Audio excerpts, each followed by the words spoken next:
Hello, Collab Design for Literacy students. This is our last weekly briefing video for our class. And I'm excited about our final critique reviews, sad about the class ending, but also excited that summer will be starting soon and everyone will get a chance to get a break and transition to your final year at Parsons. But work is still left to be done, and I just want to make sure that everyone understands the next steps in getting prepared for our final review. So I just want to take you through that really quickly, pretty much kind of repeat what I said in class if you were there and you remember it all. But some of you were not there and some of you were furiously working. So maybe this will be helpful to watch and see. I just want to start by saying something I didn't ask for yet. And it's in regards to your AV book, your audiovisual book. I would like everyone to not only upload your MP4 and your deck, but I also would like a folder that has all your working files, your audio, your cropped images. Basically what I'm asking this for is if in the future, once we get the app up and running and we want to make some adjustments, or we want to, if we get a narrator and change the narration or whatever, like I want to be able to adjust the files and not just have your MP4. So having that would be super helpful. If anything like that's going to happen in the future and we're going to be moving forward with it, of course, I'm going to contact each of you, whether it's the audiovisual book or one of your other books. But I just want to be prepared so that it's minimal tracking people down and stuff. So please, in the same final folder, part 3, if you could also add in there a folder that has your working files, that would be really appreciated. All right. So the concept, as we've talked about, is a finals in class Zoom meeting, and we're going to be breaking up into groups of 3. We have 6+ different design review, guest critique reviewer people, and each of you will have a pair of people to be there to watch you present, listen to your case for your concepts and your book results and your audiovisual book preview, and then be able to give you feedback on it within the setting of the Zoom meeting. So as I talked about, the idea is that we're still going to be meeting in class at the school like we usually do, but that we'll break up into different rooms within the floor into groups of 5 so that we can have simultaneous review sessions going on at the same time within the 3 different groups in breakout rooms on the Zoom calls and in separate rooms on the 7th floor. And then I'll be probably in the hallway, or if there's a 4th room, I'll be separate so that I can navigate throughout the different breakout rooms and sneak into each of your sessions a little bit at a time while you're all giving them and give you a cheer or give feedback. If you're giving feedback, maybe throw something in. But the main feedback will be from the two different guest critiques that you'll have. I'll be sending an email with the assignments of who's going where.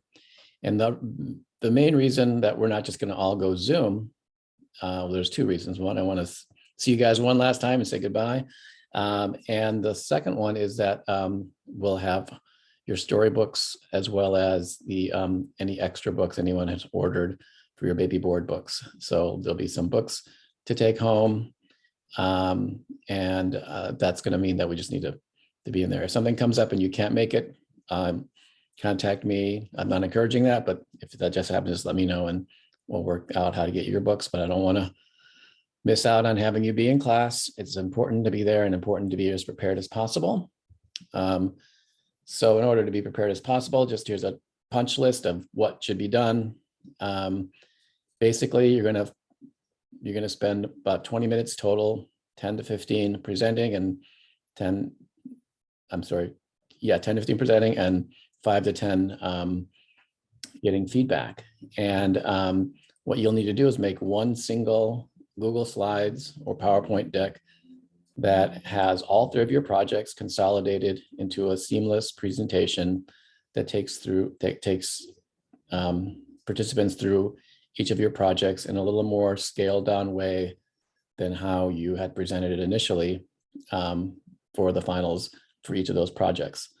So you're going to curate and edit content for each project and make it so that the stages of setting the stage for the assignment and your goals, setting the stage for some of your research, some of your visual inspiration, and talking about your concept, and then showing the work process at some point, whether it's storyboards or sketches or preliminary layouts, and then going to the final book layout and showing your full story books or your audiovisual MP4 movie or preview of it, depending on how long your video is. So showcase your research strategy concept, showcase a preview of your design process, and then find a way to present your 2 books and your audiovisual book in the best way.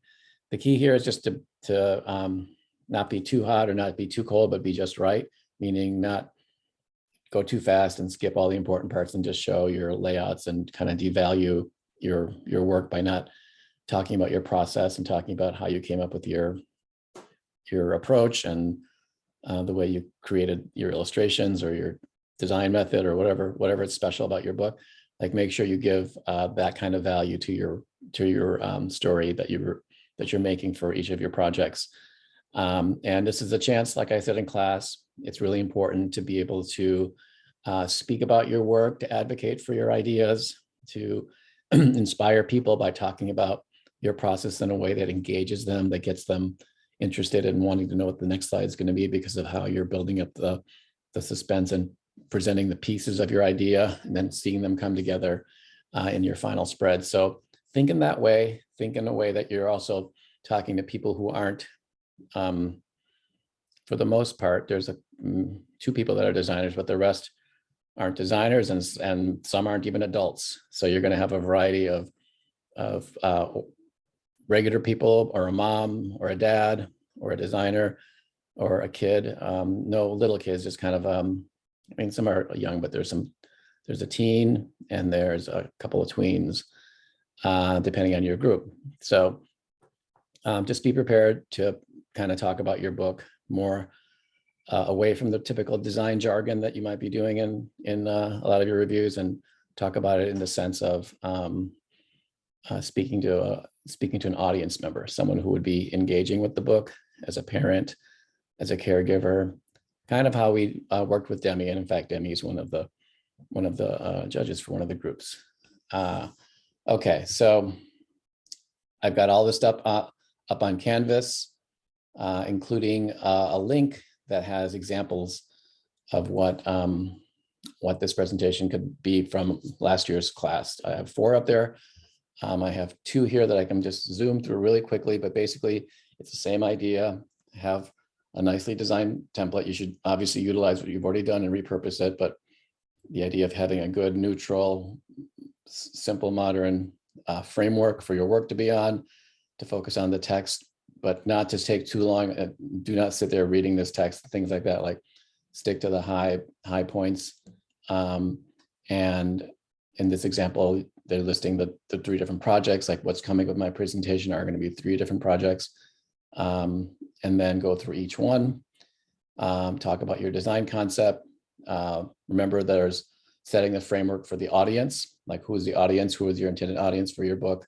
Even when it's a baby board book, as we've learned in our process, it's not necessarily just for babies. It's like there's lots of different kinds of ages within the 0 to 4 range, and there's lots of different goals you can have, whether it's to work with a mother and father or grandparent or babysitter, and at the youngest, with children at the younger ages or at the older ages, or even if it's independent 4-year-old interacting with a book on their own. Like, talk about where your idea fits into that, and then you don't put aside this idea that you're the author of this book. Like, you're not just like doing somebody's book design like a typical designer would do. You are the creator of the book. So overall, you have a point of view on what you want to do in terms of storytelling and what you want to try to accomplish in terms of the kind of interactions with the learning goals you may have. And the learning goals might be to form a loving bond closer and to bring a love of books. It doesn't have to, it's not some big high level thing. It's big, but I want you to talk about it in that way, like what you want to get out of your book. And then, yes, turn into a designer too. Like you talk about your design inspiration, the kinds of things that are out there that attracted you towards how you wanted to approach your book. And I think but the goal here is really to just, because you're talking a little bit outside of some of the people who don't design, you want to lay the foundation to the idea that this book could have been anything. And I had to narrow it down from so many different options of what it could look like towards a very specific thing. And I had reasons for that and what those reasons are. And typography, the same thing, these two categories. And in this example, they kind of go straight into the design. This is a way you can do it. But an option that I kind of like better is if there was like a preliminary stage before this, your storyboard, maybe some preliminary sketches or preliminary layouts, like kind of rough and human might be cool, because if in the critique for this that I'm showing here now, like maybe the magic is so hidden that it just looks like here's a book that exists and it didn't come out of nothing. Whereas if there were sketches and if it was like being formed, then you're letting the person you're presenting to in on your process, and they can see that this brilliant idea of this like umbrella cutting with the color away and causing the protection for the type to not get wet is like a really cool idea that didn't just appear out of nowhere. But if showing cover sketches or some way to just kind of show the human side of developing something like this. But after all that's done, then yes, for sure, show these really precise, well laid out, beautiful spreads, and kind of take them through the story. Probably read it out loud because each of your books should be pretty short, so that they can kind of get a sense of the book experience as much as possible. And then pause at a place where you can kind of have everything together and summarize like what you're trying to accomplish with your story, and like just in a quick way.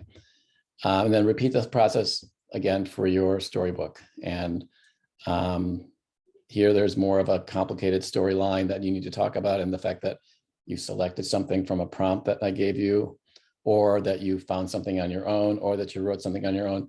Like, make sure you tell that story, make sure you set the stage, the limitations you were given as a designer. And you want to like make sure that you protect yourself from suggestions from reviewers like, well, you should have done it. Why didn't you do with this idea? Like, counting is really important.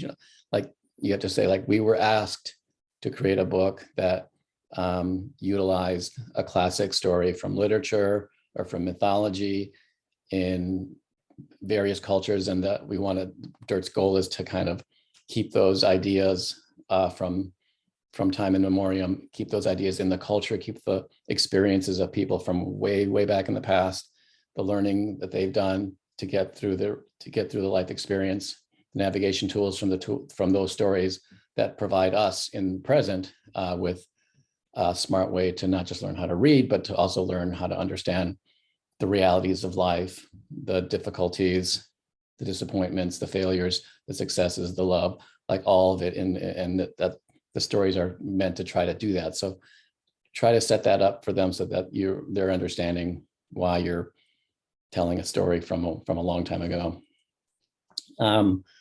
And if there's any history from your book that you think is interesting, you can choose to show past iterations of your book. And then talk about your approach in text, and talk about it in inspiration boards, and then showcase your book. And again, this one doesn't have any in progress work, but has beautiful spreads and a nice overview. And then your third one is obviously your AV book, and talk about that you decided to continue with to translate your book that you did before, or to create a new one, depending on what you did. Talk about kind of your techniques. This might be a little more production-y and kind of like a little bonus thing. I talked in class about like maybe not playing the whole thing, but I did realize that a lot of yours weren't that long, and that maybe playing it all the way through is, I kind of changed my mind. Like, don't interrupt yourself if it's not necessary, but don't let it go too long. If it's a longer story, or if you took a long time to get to this point. But play as much as you can, if possible, or strategic previews where you know where you're going to stop and you know where you're going to go fast forward, so it starts in a beginning point. And The King and the Seed, sure it's adapted embedded and into illustrated by Sarah Kim. Into your document. That's why I want PowerPoint or Google Slides, so that you're not stopping your presentation, taking the full screen off, looking for your MP4, or clicking on a link and opening up the internet. Like, keep it seamless so that everything just goes one after another without any interruptions. And then, and before this, it might be a good idea to have the story itself like laid out, like each of the panels that you use in your AV book, and then follow it with a review of all your books. And this kind of page is really important because you want to end up after your thank you page. You'll get your clapping, and then you want to kind of go back to this page and be able to like leave it resting there, so that when they're giving you feedback, they're able to look at and remember what your baby board book was and talk about it, and they're able to remember what your storybook was and see also what your AV book was. They may ask you to go back to each one, so do that, but this is a good neutral place if they're not doing that, so they don't leave it sitting on the thank you page. Put it right back to here, so that they have that visual cue and they can talk easier, and you're making it easy for them to respond to your work. And if you want to, flashback and help them, they may ask you to do that, flashback as needed, and stop at key pages, stopping at this page, for example. And that's why having something like this is good for each of your pieces. Okay, and then here's another one from Ivy, the handful of clay. And this one's also nice and simple, breaks out each segment, talks about the concept, has the illustration, inspiration, but here she does have a storyboard that shows the kind of human side, even though these are so well done that it barely seems human to me. And then here's also like a in progress, so it goes from a storyboard to like beginning to come to life, to then to come fully to life. And another thing to keep in mind is that you are going to have your printed piece, so you might want to utilize that within your deck by taking photographs of it, or you might want to literally have it in your hand, not so much to present it, but to like bring it home that this is not just some like flat thing. This is a real thing. I don't know, finding a way to show your book might be cool. Maybe even taking a video of your book being paged through, or somehow showing it's real. I think that would be, you might want to do it like after you go through all this, and then in the end, after this, it just shows a video of somebody paging through it and seeing the real thing. I think that's really important. In fact, I'm pleased somebody do that, because I want to be able to have that example, because I think that that's going to be really effective for going from this concept to, if you have a kid in your family that you can even read it to, that would be a grand slam, because then there it is doing its job right in front of their very eyes. So I would see what's possible, but not required, but whatever's possible, that would be great. But thinking about it in those terms. So this kind of follows the same routine for its storybook, and then the same idea of kind of showing the work and having the MP4 playable. This one doesn't have a review page, so you can see how that would be. You'd be in a spot here like it's over, and then you go back one slide and you can't really show all your work. So I think this is a real flaw here. Sorry, Ivy, it's a flaw that you didn't have all your work in one slide, the overview slide. I think that must be there, so that when you're done talking, that's going to be your moment. You've worked all year, all semester, all week, whatever, all your life to get to the point where you got somebody looking at your design, a stranger looking at your design, telling them what you think, and you don't want to be stuck with like not being able to show it to them easily. You can see the scrambling that would be needed to get around. So try to find an overview page that shows all three projects in a nice way. All right. So make sure you're accessing not only those two, but an additional two others on the Google Drive in the class resources folder. There's something called final presentation deck examples. And in there are the Google Slides files for those.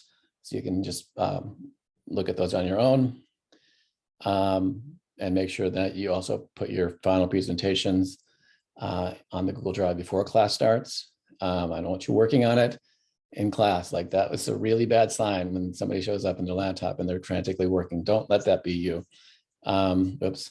And then, sorry, what happened? Okay. Class evaluation surveys. I've been kind of promoting this for the past 3 weeks, but make sure if you haven't yet, take the time to give feedback. It's really important. I look at the, I don't know what the school does with them, but I definitely look at them, and particularly the written comments. So give me written comments. Like, I want to hear from you. Give me the good stuff, but give me the bad stuff if I need to hear it. Like, I want to learn from you how I can be better at teaching, and how I can be better at communicating, how I could be better at being organized, or how I could offer better assignments, or just, critique is I'm not afraid of that. Of course, I'll think you're wrong. No, I'm kidding. But do tell me, give it to me straight. But I love getting the good comments, of course. So don't be shy about expressing your love as needed, because I've really enjoyed working with you guys, and love staying inspired as a teacher. So these surveys are always helpful. Okay, so we're almost there. Keep your eye on the ball. Don't start walking to the finish line. You're gonna run through the finish line. You're gonna go through that ribbon, and you're gonna be your best excellent self.